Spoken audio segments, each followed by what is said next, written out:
안녕하세요, 여러분. 경제학부 이소연입니다. 저는 현재 통계학과와 빅데이터 융합학과 복수전공 그리고 부전공 하고 있는데요. 앞으로 여러분들께 금융 AI, 퀀트 투자에 대해서 소개해드릴 예정입니다.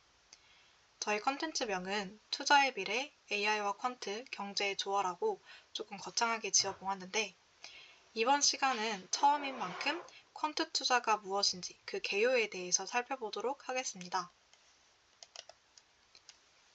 목차는 다음과 같습니다. 퀀트 투자란 무엇인가? 금융 데이터의 종류와 이해, 금융 데이터 분석 방법, 그리고 퀀트 전략의 기초 개념입니다. 본격적으로 들어가기에 앞서서 기본 개념에 대해서 한번 짚어보고 갈게요. 투자에 관심 있으신 분들은 포트폴리오라는 단어에 대해서 들어보신 적이 있을 것 같은데요. 포트폴리오란 투자자가 보유하고 있는 자산의 집합으로 주식, 채권, 원자재, 부동산 등을 다양하게 포함합니다. 그 목적은 리스크 분산을 통해서 투자 성과를 극대화하는 것에 있습니다. 미국의 경제학자인 제임스 토빈이 포트폴리오 이론에 대해서 계란을 한 바구니에 담지 말라는 유명한 비유를 들었죠. 하나의 자산이 손실을 입을 때를 대비를 해서 서로 상관관계가 낮은 자산을 조합을 함으로써 다른 자산에서 이익을 기대하는 것인데, 이렇게 하면 전반적인 리스크 감소 효과를 달성할 수 있다고 보는 것입니다. 그러면 퀀트 투자란 무엇일까요? 퀀트 투자는 수학적 혹은 통계적인 방법론을 이용을 해서 데이터를 기반으로 투자 결정을 내리는 투자 기법을 의미합니다. 감각이나 직관에 의존을 하는 전통적인 투자 방식과는 다르게 알고리즘 모델을 사용을 해서 투자 전략을 실행을 하는 것이 특징적입니다. 한마디로 데이터 기반의 체계적인 접근이 가능한 투자 기법이라고 생각하시면 될 것 같습니다. 퀀트 투자의 프로세스, 과정에 대해서도 알아볼게요. 첫 번째로 데이터를 수집을 하고 전처리를 진행합니다. 주식, 채권, 환율 등 다양한 금융 데이터를 수집을 하고 모델에 맞춰서 처리합니다. 두 번째로 전략 설계 및 백테스팅입니다. 알고리즘을 사용을 해서 투자 전략을 설계를 하게 되는데, 이때 해당 전략이 전체 포트폴리오 내에 다른 전략들과 어울리는지, 그리고 전략을 검증해 볼 데이터를 어떻게 얻을 수 있는지, 어떻게 이 전략을 최적화하여 수익을 높이고 위험을 낮출지 등을 고려해야 합니다. 그리고 과거 데이터를 바탕으로 백테스팅을 수행하게 됩니다. 여기서 백테스팅이란 과거의 데이터를 기반으로 특정 전략이나 모델을 평가하는 과정입니다. 이 결과를 통해서 해당 전략의 손익뿐 아니라 각종 위험을 대략적으로 파악할 수 있고, 어떤 구간에서 전략이 좋았는지 혹은 나빴는지에 대한 이해를 키울 수 있습니다. 이러한 이해를 바탕으로 퀀트 투자를 지속하게 되면 단기적으로 수익이 나쁜 구간에서도 그 이유에 대해 안목을 키울 수 있습니다. 그러나 백테스트가 아무리 보수적이고 엄밀하게 진행이 된다고 하더라도 이미 일어난 과거 시점을 대상으로 한다는 사실에 대해서 유의해야 하는데요. 그렇기 때문에 우리는 해당 수익률만을 보고 섣부른 판단이나 동일한 수익률을 기대해서는 안 됩니다. 전문 퀀트 트레이더들은 자신에게 맞는 커스터마이징된 백테스팅 툴을 개발하는 것이 일반적이지만, 저희는 아무래도 백테스팅.py라는 파이썬 라이브러리를 앞으로 자주 사용하게 될 예정입니다. 백테스팅 후에는 최대 낙폭, 샤프비율과 같은 계량적인 지표들을 사용을 해서 과거 성과의 수익성과 안정성을 종합적으로 고려를 해봅니다. 방금 언급드린 계량적인 지표들에 대해서는 실습을 할 때 한번 정리를 해드릴 예정입니다. 그래서 세 번째로는 리스크 관리를 시행하게 되는데요. 포트폴리오의 리스크를 분석을 해서 최적화하는 과정입니다. 시장 위험, 유동성 위험, 변동성 위험 등 모든 종류의 위험을 포괄하게 됩니다.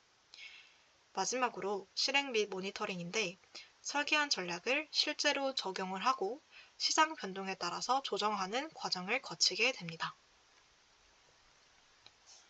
금융 데이터의 종류와 이해에 대해서 살펴보겠습니다.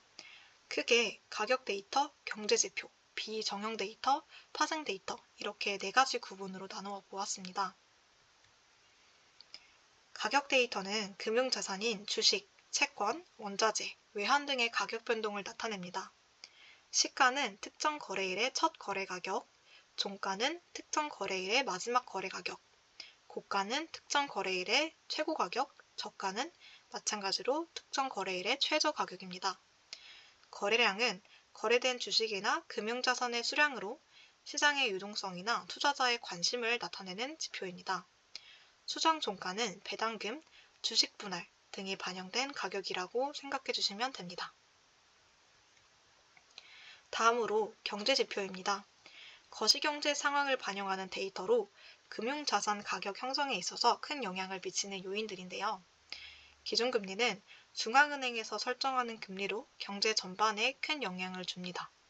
특히 채권 가격 형성에 있어서 중요하게 사용이 될 수 있습니다. GDP 성장률은 한 나라의 경제 성장 속도를 나타냅니다.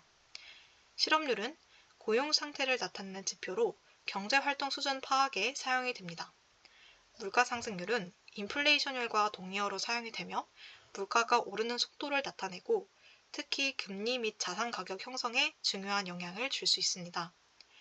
산업생산지수는 특정 산업이나 경제 전반의 생산활동 수준에 대해서 보여줍니다. 비정형 데이터는 텍스트, 이미지, 소셜미디어 등과 같이 정형화되지 않은 데이터인데요. 뉴스 데이터의 글을 통해서 시장 심리를 분석을 하거나 소셜미디어 등의 텍스트 데이터를 분석을 하여 시장에서 긍정 혹은 부정적인 분위기를 파악합니다. 거래 내역 데이터는 실제 거래 기록을 분석을 해서 시장 유동성을 파악하는 것을 의미합니다. 마지막으로 금융 데이터 기반으로 가공된 데이터인 파생 데이터에 대해서 알아보겠습니다. 자산의 수익률은 특정 자산이 시간에 따라서 얼마나 변화하는지를 나타내는 지표이고, 변동성은 자산 가격의 변화의 정도를 나타내며 리스크 평가 및 관리에 있어서 중요한 역할을 합니다. 상관관계는 자산 가격 가격 변동이 얼마나 비슷한 방향으로 움직이는지를 나타내는 지표로 포트폴리오 구성에서 리스크 분산 효과를 평가할 때 유용하게 사용됩니다. 베타는 자산의 수익률이 시장 전체 수익률에 얼마나 민감하게 반응하는지를 나타내는 지표입니다. 그러면 지금까지 봤던 금융 데이터를 어떻게 분석하는지 그 방법에 대해서 살펴보겠습니다. 기본적 분석, 기술적 분석, 정서 분석 이 세 가지로 방법을 나누어 보았는데, 기본적인 분석은 기업 가치, 산업, 경제를 평가하는 분석 방법입니다. 기업 가치를 평가하기 위해서는 재무제표를 분석해서 수익성, 안정성, 성장성 등을 판단하는데요. 기본적인 분석 지표로 PER, PBR, ROE 등이 있습니다. PER은 주가를 주당 순이익으로 나눈 주가 수익 비율로 주식 한 주가 이익을 얼마나 내는지를 보여줍니다. PBR은 주가를 주당 순자산 가치로 나눈 것으로 기업의 누적 성과라고 볼 수 있는 순자산을 기준으로 한다는 점에서 PER과 구분됩니다. 높을수록 주가가 고평가되었음을 의미합니다. ROE는 당기 순이익을 순자산으로 나눈 것으로 기업이 주주자본으로 얼마나 이익을 내고 있는지를 보여줍니다. 높을수록 기업이 자기 자본을 효율적으로 운영하고 있음을 나타내는데, 이 ROE가 만약 낮다면 기업의 실적이 좋지 않거나 기업이 속한 업종이 불황일 수 있습니다.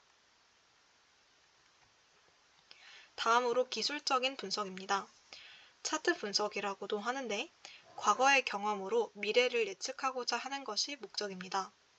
OHLC는 오픈, 하이, 로우, 클로즈를 나타내는 차트로 시가, 고가, 저가, 종가를 의미합니다. 거래량은 볼륨으로 표시가 되고요. 주식의 차트는 보시는 것처럼 봉 차트, 그리고 다시 말하면 캔들 차트로 그립니다. 간단하게 설명을 먼저 드리려고 하는데, 이 왼쪽 그림은 한국의 봉 차트이죠. 자주 마주쳤을 텐데, 이 한국의 봉 차트는 양봉을 빨간색으로 그리고 음봉을 파란색으로 그립니다. 그리고 이 오른쪽은 미국의 봉 차트로 양봉을 초록색으로 음봉을 빨간색으로 표시하는 것을 확인할 수 있는데, 우리나라와 표시하는 색깔이 다르기 때문에 이 점을 헷갈리지 않도록 주의해야 합니다. 그래서 우리나라 기준으로 말씀을 드리자면 이 양봉에서 보면 이 아래쪽이 시가가 되고 그리고 봉의 기간 중에서 가장 처음 거래된 기간을 이제 가격을 의미를 합니다. 그리고 위에 있는 이 꼬리 부분이 고가가 되고 아래에 있는 이제 꼬리 부분이 저가가 되겠죠. 그 다음에 봉의 위쪽이 종가로, 여기 있는 위쪽이 종가로 가장 마지막에 거래된 가격입니다. 반대로 음봉에서는 이 위쪽이 시가가 되고 아래쪽이 종가가 됩니다. 그리고 고가와 정가는 양봉처럼 각각 위쪽 꼬리, 아래쪽 꼬리로 동일합니다. 이 봉의 기간에 따라서 일봉, 주봉, 월봉, 분봉 등으로 구분이 되는데 그 이름처럼 하나의 봉이 하루 동안의 거래에 대한 것이라면 일봉, 주 단위면 주봉, 월 단위면 월봉, 분 단위면 분봉이 됩니다. 그리고 이 분봉은 1분봉, 5분봉, 10분봉, 30분봉 등으로 구별될 수 있습니다. 거래량은 봉 하나의 거래량을 의미를 하고 일봉이라면 하루 동안의 거래량, 주봉이면 1주 동안의 거래량, 월봉이면 1개월 동안의 거래량을 의미합니다. 다음으로 보조지표인 이동평균선에 대해서 설명드리겠습니다. 이동평균선은 지정한 윈도우 동안의 평균 주가 시계열입니다. 여기서 윈도우는 며칠 동안의 가격 데이터를 사용할 것인지를 지정하는 매개 변수인데 대표적으로 5일, 20일, 60일, 120일 등을 사용을 합니다. 이동평균선은 주어진 기간 동안의 주가를 단순 평균을 해서 그린 선이라고 볼 수 있습니다. 예를 들어서 5일 이동평균선은 최근 5일 동안의 종가를 평균을 내어서 계산합니다. 단기 이동평균과 장기 이동평균을 비교를 함으로써 단기적인 노이즈를 제거를 하고 가격 추세를 파악하기 위해서 사용하는 지표입니다. 지수 이동평균선은 이동평균선의 일종이지만 최근 가격에 더 가중치를 두어서 중요하게 나타냅니다. 가격 변화에 단순 이동평균보다 빠르게 반응하기 때문에 신속한 매매 신호를 제공하는 것이 특징적입니다. 볼린저 밴드는 존 볼린저가 개발한 보조지표로 주가의 이동평균선을 중심으로 표준 편차의 범위를 표시를 해주는데요. 일반적으로는 중심선으로 20일 이동평균선을 사용을 하고 상단 밴드는 중심선 기준으로 플러스 2 곱하기 표준편차만큼, 하단 밴드는 중심선을 기준으로 마이너스 2 곱하기 표준편차만큼 그 지점에 그려지게 됩니다. 하단 밴드인 LBB에 가까워지면 이후에 주가가 상승하고 상단 밴드인 UBB에 다다르면 주가가 하락하는 패턴이 많지만 맹신에서는 당연히 안 되겠죠. 따라서 주로 주가가 상단 밴드에 도달하면 과매수 상태로 판단을 해서 매도 신호로 사용을 하고 하단 밴드에 도달하면 과매도 상태로 판단을 해서 매수 신호로 사용을 합니다. 마지막으로 정서 분석, 센티멘트 분석은 주식 종목, 업종, 시장, 경기 등에 대해서 투자자들의 정서를 파악하기 위한 분석 방법입니다.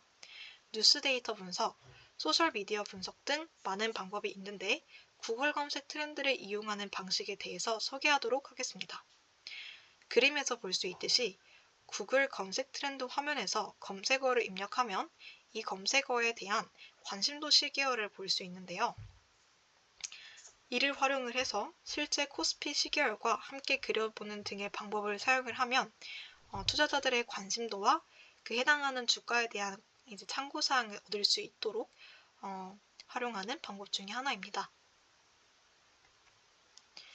이제 퀀트 전략의 기초 개념에 대해서 살펴보고 실습으로 넘어가 보도록 할게요.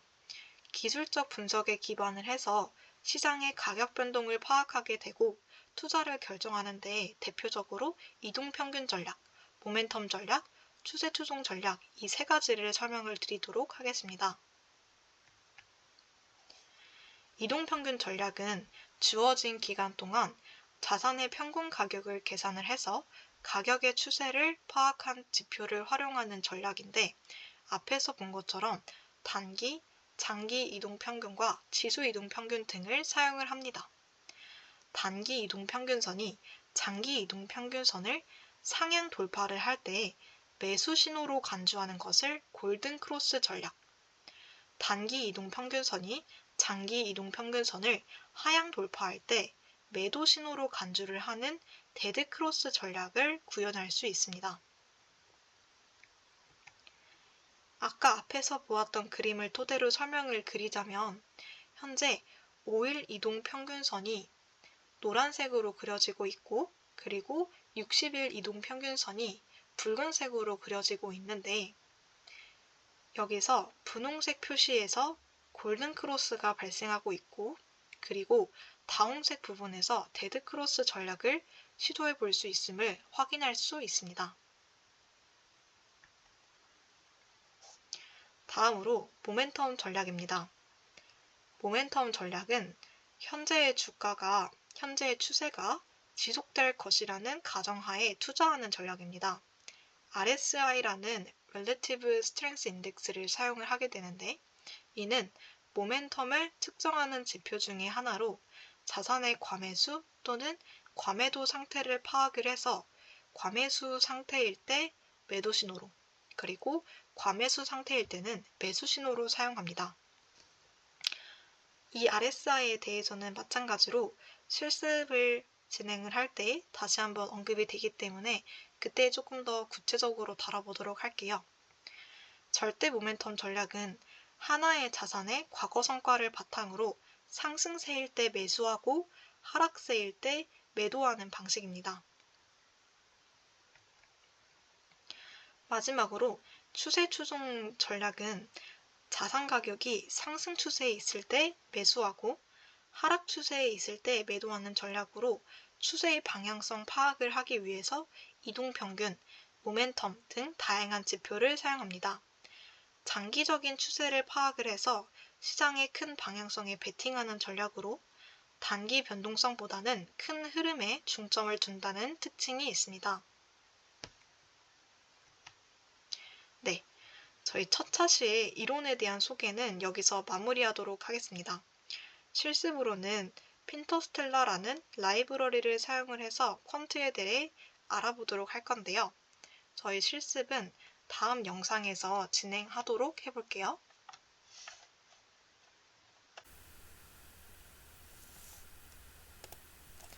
네, 여러분, 이론 수업은 잘 들으셨나요?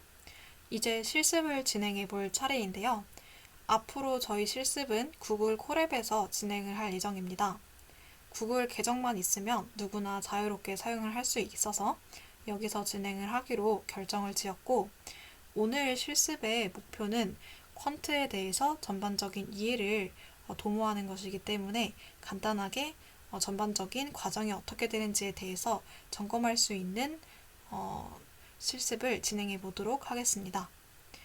저희는 핀터스텔라라는 라이브러리를 사용을 해서 해볼게요.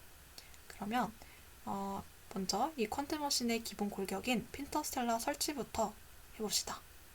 pip install 핀터스텔라를 통해서 설치를 진행을 하겠습니다. 이 핀터스텔라라는 라이브러리는 미국 주식의 데이터만을 불러올 수 있어요.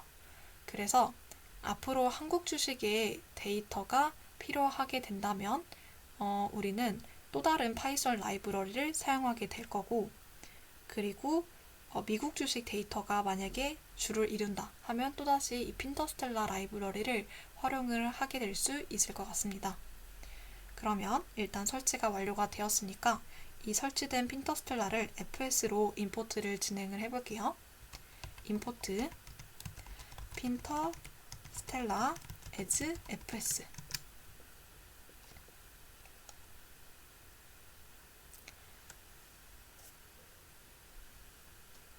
이렇게 임포트를 완료를 하고, 그리고 이 핀터스텔라에서 가장 먼저 시세를 가지고 오는 함수에 대해서 알아보겠습니다. 가격 데이터를 가지고 오는 함수는 get 언더바 프라이스 함수인데요. 첫 번째 매개 변수로는 종목 코드를 문자열 또는 리스트로 전달을 해주고 가지고 올 데이터의 기간에 대해서 설정을 해주겠습니다. 스타트 데이트와 엔드 데이트를 매개 변수로 전달을 합니다. 만약에 스타트 데이트가 생략하게 된다면, 스타트 데이트를 쓰지 않게 되면 종료 일시를 기점으로 1년 전의 데이터를 반환을 하고, 엔드 데이트가 생략이 되었다 하면 최근 거래일을 반환을 하게 됩니다. 그러면 현재 애플의 주식 데이터를 가지고 와볼게요. 애플의 종목 코드는 AAPL이고 이 AAPL을 입력을 한 뒤에 애플사의 일자별 종목을 가져와서 이를 df 변수에 저장을 하고 프린트를 해보겠습니다. 그러면 df는 fs,get price 그리고 주식의 종목 코드인 AAPL을 입력해준 뒤 스타트 데이트는 2024년 1월 1일부터 2024년 10월 10일까지 불러와 볼게요. 그러면 이렇게 애플사의 주식 데이터가 가지고 와진 것을 확인을 할 수 있습니다. 그러면 이 가지고 온 데이터를 차트로 그려볼 건데, 핀터스텔라에서 차트를 그리는 함수는 draw 언더바 차트입니다. 첫 번째 매개 변수로 차트에 표시할 데이터를 전달을 하고, 레프트 매개 변수에는 왼쪽 Y축에 표시할 값을 설정, 라이트 매개 변수에는 오른쪽 Y축에 표시할 값을 설정합니다. 러그 옵션으로 Y축을 로그로 표시할지 여부를 선택할 수 있는데, 기본 옵션은 false로 되어 있기 때문에 지금은 신경 쓰지 않겠습니다. 그러면 fs.draw 언더바 차트 df left는 AAPL로 입력을 해주면 애플사의 일자별 종목 데이터가 이제 그려진 하늘색 그래프를 확인을 하실 수 있죠. 다음으로 주가 분석을 진행을 해보도록 할게요. 아까 이론 시간에 보았던 기술적 분석 지표 중에 하나인 RSI 기억이 나시나요? 이 RSI는 상대 강도 지수인데, 이를 계산해주는 핀터스텔라 라이브러리는 아주 간단하게 RSI 소가로로 만들 수 있습니다. 그래서 첫 번째 매개 변수로 주가 데이터를 전달을 하고, 두 번째 매개 변수로 윈도우 값을 전달을 해줍니다. 윈도우는 아까도 언급이 한번 되었지만 이런 계산에 이용할 데이터 기간을 의미하는 숫자이고, 그렇기 때문에 자연수로 입력을 해야만 합니다. 지금은 국내 증권사 HTS 홈 트레이딩 시스템 여기서 기본값으로 하는 14일을 기준으로 해서 입력을 해보도록 할게요. 그리고 이를 차트로 그려보겠습니다. fs, RSI, df, 윈도우는 14일, fs.draw 차트, df 전달해주고, 왼쪽에는 가격 데이터를, 오른쪽에는 RSI를 그리는 차트를 출력해 볼게요. 그러면 이렇게 하늘색 그래프는 애플사의 종목 데이터를, 그러니까 종목 가격 데이터를 그리고 있고, 그리고 오른쪽에는 붉은색 그래프로 RSI 정보가 그려진 것을 확인할 수 있습니다. 상대 강도 지수가 뭐냐면 주가의 강도를 표시를 하는 지표인데, 주가가 이렇게 상승하는 시기에는 RSI 값이 같이 높고, 그리고 주가가 조금 상대적으로 하락하는 시기에는 RSI 값이 같이 낮은 것을 확인을 하실 수 있죠. 그러면 지금부터 이 RSI 지표를 사용을 해서 트레이딩을 진행을 했을 경우에 성과가 어땠을지에 대해서 알아보도록 할게요. 그러면 아까 우리가 봤던 백테스팅이란 것을 하기 전에 투자 전략을 세워야겠죠? 원칙은 싸게 사서 비싸게 파는 것입니다. 이를 영어로는 블래시라고 하는데요. 블래시, 우리 전남대에도 블래시라는 주식 투자 동아리가 있는 것으로 아는데 이거는 바이, 로우, 그리고 엔드, 셀, 하이, 이거의 약자입니다. 직관적으로 말을 하자면 싸게 사려면 주가 강도가 약할 때 사고 비싸게 팔려고 하면 주가 강도가 강할 때 팔면 되겠죠. 그래서 우리의 전략은 RSI 값이 40 이하일 때 매수를 하고 그리고 60 이상일 때 매도하는 전략을 만들어 보겠습니다. 투자 전략을 세팅하는 함수는 indicator 언더바 to 언더바 시그널 함수를 사용을 합니다.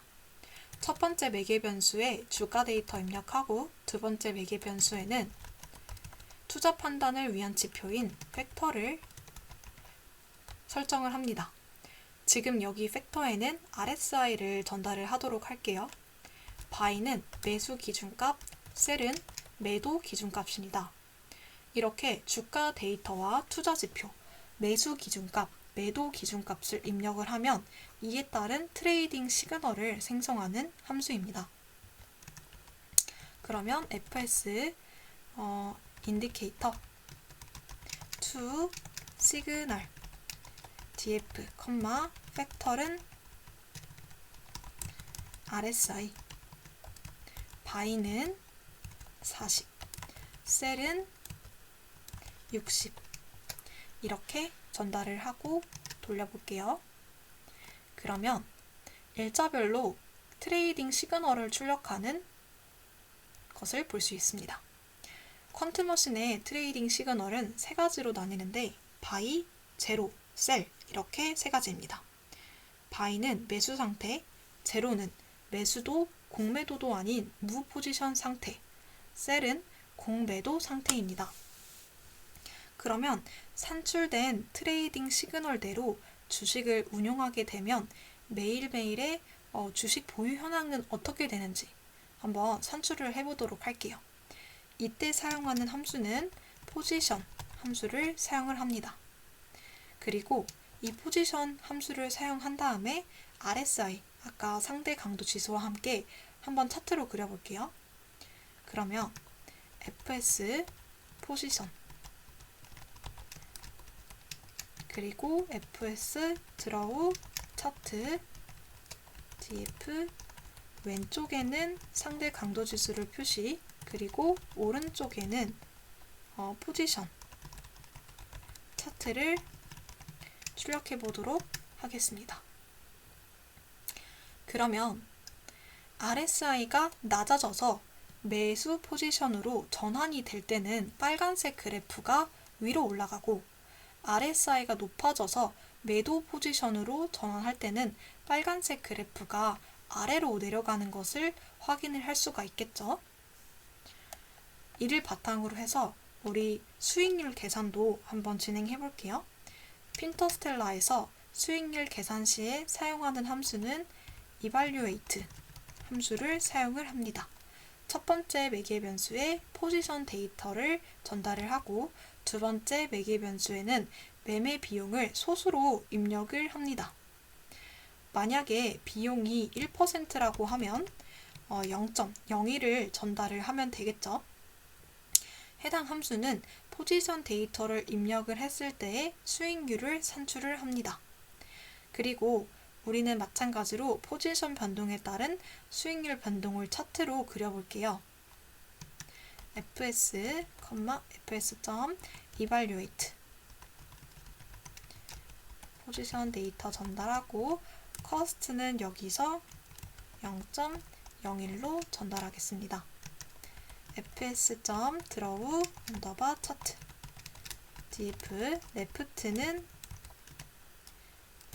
acc 언더바 rtn 언더바 dp right는 AAPL.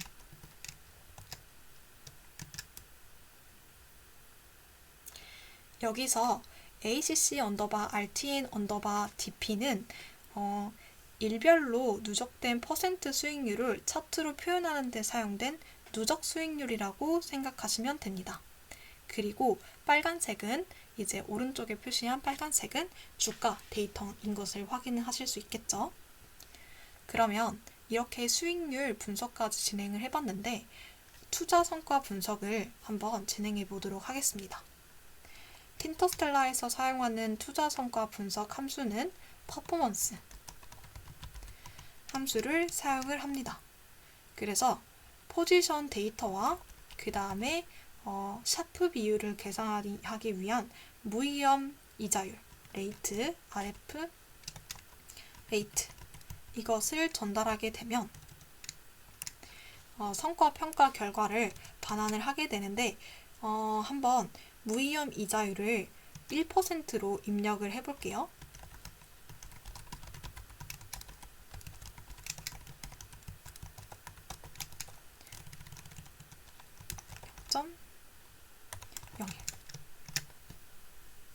그러면 이렇게 쭉 지표들이 많이 나오죠. 차근차근 설명해 보도록 하겠습니다. 아까 무위험 이자율을 전달을 한다고 했어요. 무위험 이자율이라는 것은 위험이 전혀 없는 순수한 투자의 기대 수익률로 정기예금, 국채 이런 것들의 이자율을 말을 합니다.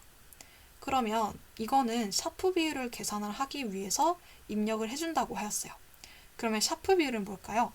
샤프 비율은 지금 아래에서 세 번째에 들어가 있는 샤프 비율이 보이죠? 여기 0.88로 나와 있는 것이 샤프 비율인데 이 순서대로 지표를 한번 설명을 해보도록 하겠습니다. CAGR이라고 나와 있는 Compound Annual Growth Rate는 연평균 수익률로 연평균으로 따졌을 때 수익률이 얼마나 되는지를 측정한 지표입니다. 그리고 그 아래에 있는 Accumulated Return은 누적 수익률을 연평균 수익률로 환산을 해서 구한 것입니다. 그래서 전체 투자 기간 동안에 그 누적 수익률을 얘기를 하는 거겠죠. 그 다음에 평균 수익률은 에버리지 리턴으로 해당 전략을 이용한 트레이딩을 한 사이클, 매도부터 매도까지 한 사이클을 돌렸을 때 발생한 건별 수익률의 평균입니다. 예를 들어서 2회를 트레이딩 했고 수익률이 10%, 20%라고 하면 평균 수익률은 15%가 되는 거겠죠. 그리고 그 아래에 있는 벤치마크 수익률은 특정 전략을 이용하지 않고 같은 기간 동안 주식을 쭉 보유하고 있었다고 가정을 했을 때의 누적 수익률입니다. 그 아래에 있는 거래 횟수는 테스트 기간 중에 우리가 아까 설정한 전략을 이용한 매매가 몇 사이클 발생했는지를 보여줍니다. 성공 횟수, number of win은 전략이 성공한 횟수를 카운트를 하는 거겠죠. 여기서 성공이란 물론 돈을 벌었다는 것, 즉 플러스 수익률을 의미합니다. 성공 확률은 성공 횟수를 거래 횟수로 나누어서 계산한 수치이고 투자 기간, investment period는 테스트를 진행한 총 투자 기간입니다. 샤프 비율은 위험 대비 수익이 얼마인지를 표시를 하는 지표이고 투자할 때는 이런 수익률 자체도 굉장히 중요하지만 얼마나 큰 위험을 감수를 하고 얻은 수익인지도 중요하기 때문에 사용을 하는 지표라고 이해해 주시면 될 것 같습니다. 아까 처음에 무위험 이자율을 전달을 해서 이 샤프 비율을 구하기 위함이라고 말씀드렸는데 지금은 좀 이해가 되셨으면 좋겠네요. 그리고 그 아래에 있는 MDD, 최대 낙폭은 투자 기간 중에 투자자가 입을 수 있는 최대의 손실률을 의미합니다. 올랐던 주가가 떨어지는 것을 우리는 드로우다운이라고 하는데 맥시멈 드로우다운, MDD는 이 중 가장 큰 것을 의미하는 거겠죠. 그리고 마지막으로 벤치마크 MDD는 전략을 사용을 하지 않고 단순히 주식을 보유하고 있었을 때 최대의 손실을 의미합니다. 그래서 벤치마크 수익률하고는 반대되는 개념이고, 만약에 전략을 사용을 했을 때의 MDD가 벤치마크 MDD하고 같다고 하면 그 투자 전략은 위험 방어를 전혀 못한 것이 되겠죠. 그래서 투자에 따르는 위험을 고려를 하게 되면 투자 전략을 선택을 할 때에 MDD와 그리고 벤치마크 MDD의 비교가 필요하게 됩니다. 그러면 성과평가 결과를 한번 보도록 할게요. 전략을 통한 최종 수익률은 누적 수익률은 두 번째 것을 보면 되겠습니다. 11.67%가 나와 있네요. 그리고 벤치마크 수익률은 18.58%인 것을 볼 수가 있는데요. 그렇게 되면은 이 주식은 그냥 보유하고 계속 가지고 있었던 것이 더 결과적으로 보면 수익률이 조금 더 좋았던 것이 되겠네요. 그리고 MDD와 벤치마크 MDD를 비교했을 때 어느 정도의 위험 방어는 했다고 볼 수 있겠죠. 그리고 이제는 이론에서 보았던 모멘텀 트레이딩에 대해서도 한번 간단하게 구현을 해보도록 할게요. 모멘텀 트레이딩은 주가가 강할 때 더 올라갈 것, 그러니까 상승 모멘텀을 기대를 하고 매수를 하는 것을 의미할 수 있습니다. 그러면 우리는 이에 따라서 RSI를 여전히 우리가 지표로 설정을 했을 때, 팩터로 설정을 했을 때 60일 때 매수를 하고 40일 때 매도를 하는 전략을 시도해 볼게요. 그러면 위에서 지금까지 계속 시도를 했던 것을 쭉 이용을 해서 코드를 입력을 해보겠습니다. 먼저 트레이딩 시그널을 생성을 해야겠죠.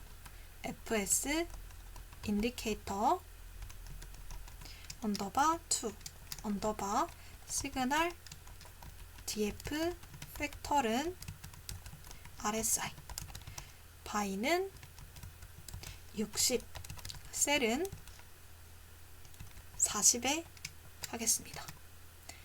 fs 포지션 해서 진행을 하고 fs.evaluate로 비용에 대해서도 입력을 한 다음에 수익률을 계산을 하겠습니다. 비용은 위에서와 동일하게 1%로 전달을 하겠습니다. 그리고 fs.performance df, 무위험 레이트는 동일하게 0.01로 가보겠습니다. 그리고 이것을 차트로 한번 바로 그려볼게요. 레프트, 왼쪽에는 상대 강도 지수를 입력을 하고 오른쪽에는 보유 현황, 포지션 차트를 그리겠습니다. 그리고 또 하나 차트를 그릴 건데 왼쪽에는 누적 수익률 그리고 오른쪽에는 주식의 가격 데이터를 입력을 한 다음에 코드를 실행을 해보겠습니다. 잘못 썼군요. DOR 그러면 이렇게 성과평가 결과가 들어오고 그 다음에 우리가 입력을 했던 두 가지 차트에 대해서 출력을 해준 것을 확인할 수가 있습니다. 먼저 모멘텀 전략을 구현한 성과평가 결과부터 한번 읽어볼게요. 누적 수익률이 마이너스가 들어왔습니다. 그리고 벤치마크 수익률은 18.58%로 훨씬 더 높네요. 우리가 그대로 주식을 보유를 했을 때 훨씬 더 높은 수익률을 가질 수 있었던 것으로 보입니다. 그리고 최대 낙폭과 그 다음에 벤치마크 최대 낙폭을 비교해 봤을 때도 지금 전혀 위험 방어를 못한 것을 볼 수 있는데요. 전략이라는 것이 하나의 팩터만 가지고 구현을 했을 때 절대적인 그런 지표가 될 수는 없겠죠. 그래서 이런 모멘텀 트레이딩 전략도 여러 가지 전략 중에 하나이다 정도로만 파악을 해주시면 좋을 것 같습니다. 그리고 오늘은 그러면 전반적으로 퀀트에 대해서 맛보기를 진행을 한번 해보았는데 어떠셨나요? 아까 언급했던 대로 저희가 지금 사용한 핀터스텔라 라이브러리는 미국 주식 데이터만을 가지고 있기 때문에 한국 데이터를 다루지 못한다는 단점이 있습니다. 그래서 앞으로 한국 주식 데이터를 다루기 위해서는 파이낸스 데이터 리더와 같은 파이썬 라이브러리에 대해서 소개드릴 예정이고, 또 추가적으로 이제 경제라든지 금융 관련 용어가 생소한 분들이 많을 것이라고 생각을 해서 좀 용어집이라든지 그런 것들을 만들고 있는 중입니다. 그래서 그것들을 좀 곧 업로드를 진행을 해드릴 수 있을 것 같고, 모르는 용어라든지 개념, 뭔가 경제, 금융 이런 쪽에 대해서 낯선 감이 있다 하는 것들이 있다면 저에게 DM 보내주시면 반영을 해서 수업을 구성을 해보도록 하겠습니다. 그리고 지금 저희가 본 이 핀터스텔라 소스 코드에 대해서는 미국 주식으로 시작하는 슬기로운 퀀트 투자라는 책의 코드를 빌려왔고요. 그리고 이것은 그 저자의 깃허브에 들어가 봤을 때 조금 더 구체적인 정보를 찾아보실 수 있을 것입니다. 그래서 그것도 함께 용어집과 함께 링크로 올려드리겠으니 참고로 하시면 좋을 것 같습니다. 추가적으로 질문이나 컨텐츠에 대해서 건의할 것이 있다면 언제든지 디스코드 DM을 통해서 자유롭게 연락해 주시면 좋을 것 같아요. 그러면 1회차 수업은 여기서 마무리를 해보고 그리고 다음 시간에 뵙도록 하겠습니다. 여러분 고생하셨습니다. 감사합니다.